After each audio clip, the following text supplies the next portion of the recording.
that I deal with a lot is trying to help people understand the background of the ancient world and the Old Testament. And some people ask me, does it really matter? I mean, do I really need to know about ancient Babylon or ancient Egypt to read the Bible and to understand it?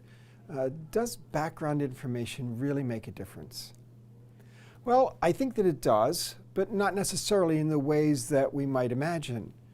When I think about the learning about the backgrounds of the ancient world, one of the things that I try to help people understand is that if we don't know about the background of the ancient world, we're going to fill in the gaps with our modern world.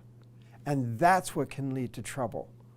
So I want us to understand the ancient world, even if it's just so that we don't impose our modern world on it. So for instance, when you read about cities in the Old Testament, you can't think about London or Paris or Chicago. Jerusalem's not like any of those, nor is Babylon. We can't think in those terms. When you think about kings, King David and King Hezekiah are more like kings in the ancient world, Sennacherib or Sargon, than they are like Charlemagne or Henry VIII or Louis XVI. When we think about society, we can't read about marriages in the Old Testament and the ancient world and think that that has to do with love and romance. We can't read about slavery and think that that has to do with ethnic oppression or bigotry. Those institutions aren't working the same way in the ancient world. Even when we think about our identity, we might be inclined to think about individuals and individual identity. That's not how it was in the ancient world. There's a clan identity there that's much more important.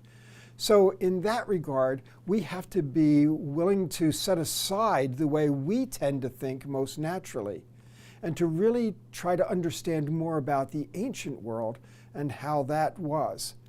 Now that means that we're going to need to have some translation. We know that we need the actual text translated for us because we don't know the languages. But you also need the culture to be translated for you.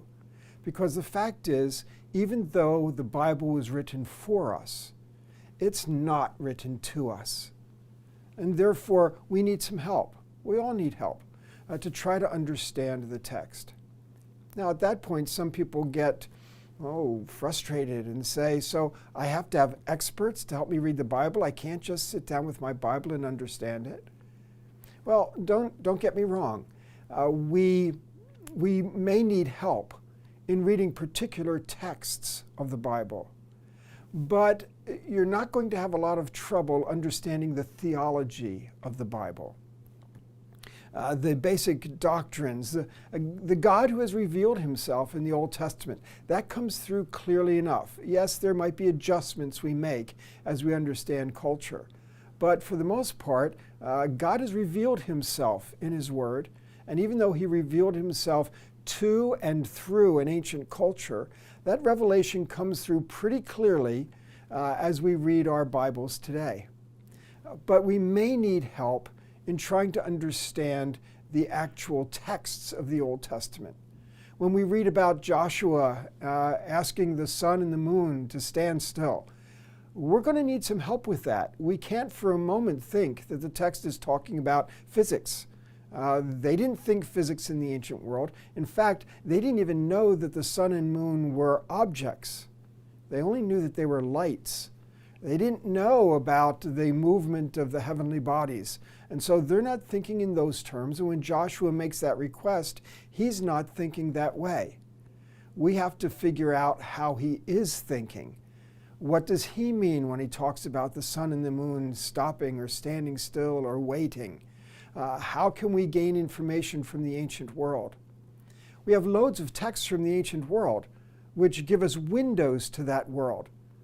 We might think that some of those texts are better classified as mythology and they don't have anything to do with us. But those texts, even if they are mythological, can give us windows into how people thought in that ancient world context. And that's what can help us to get some insight on the biblical text.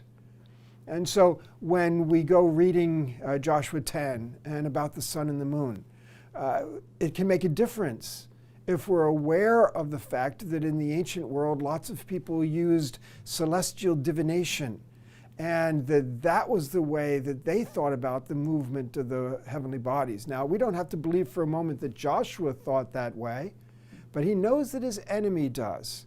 And he knows how they will interpret the things that they see. And he's asking for something that will be meaningful to those enemies and that will be a negative observation for them. That's just an example of some of the ways that we have to think differently.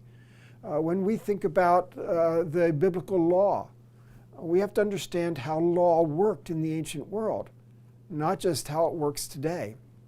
And we have to try to read those texts in the ancient world from Babylon or from the Hittites or from the Assyrians that deal with legal sayings and legal concepts to try to understand what it is that they're thinking when they're talking about law. And that's going to give us a lot better insight into what's going on when God reveals the law to Moses and to the Israelites. And so as we approach the Old Testament, we have to learn that the background is important. It can help us kind of move off the table those ways that we are most inclined to think and to make room in our minds for how they would think in the ancient world, and use that to inform our interpretations of the biblical texts.